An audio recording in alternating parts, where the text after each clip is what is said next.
തൃശൂരിൽ യോഗ ദിനാചരണത്തിനോടനുബന്ധിച്ച് നടത്തിയ സമ്മേളനത്തിൽ ഭാരതാംബയുടെ കൈകളിൽ കാവിക്കുടിയേന്തിയ ചിത്രം വെച്ചതിന് NSS പ്രവർത്തകർ അവിടെ മുരളീധരൻ എന്ന് പറയുന്ന സംഘപ്രവർത്തകനെ വേദിയിൽ നിന്ന് ഇറക്കി വിടുകയും പ്രശ്നങ്ങൾ ഉണ്ടാക്കുകയും ചെയ്തു.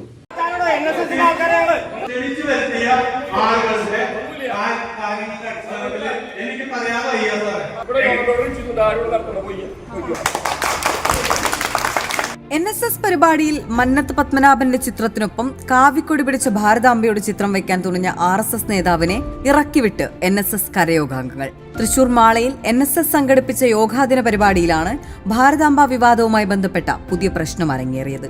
ഒരു കാര്യം ഈ NSS നേതാക്കന്മാർ മറന്നുപോയിരിക്കുന്നു. ശ്രീ മന്നത്ത് പത്മനാഭൻ ഒരു തികഞ്ഞ ദേശഭക്തനായിരുന്നു. അദ്ദേഹം NSSന് ഒരു കൊടി വേണം എന്ന് വന്നപ്പോൾ അദ്ദേഹം സ്വീകരിച്ചത് രാഷ്ട്രീയ സ്വയംസേവക സംഘത്തിൻ്റെ അതേ മാതൃകയിലുള്ള ഒരു പതാകയാണ്. അദ്ദേഹം സംഘത്തിൻ്റെ പരിപാടിയിൽ പങ്കെടുത്തിട്ടുമുണ്ട്. അദ്ദേഹവും ഈ പ്രസ്ഥാനത്തെ വളർത്തുന്നതിനും ശക്തിപ്പെടുത്തുന്നതിനും അകമഴിഞ്ഞ് പരിശ്രമിച്ചിട്ടുള്ള ഒരു സാംസ്കാരിക പ്രവർത്തകനുമാണ്.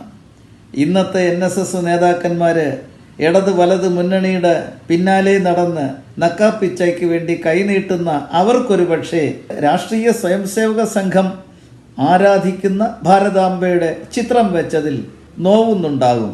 അങ്ങനെ നോവുന്നുണ്ടെങ്കിൽ പ്രിയപ്പെട്ട NSS നേതാക്കന്മാരെ, നിങ്ങളുടെ പതാക ശ്രീ മന്നത്ത് പത്മനാഭൻ വിഭാവന ചെയ്ത ആ പതാകയെ വലിച്ചെറിയൂ. എന്നിട്ട് പച്ചയും വെള്ളയും മഞ്ഞയും ഒക്കെ ചേർന്ന് പതാകകൾ നിങ്ങൾ ഉണ്ടാക്കി ഇനി പിടിക്കണം.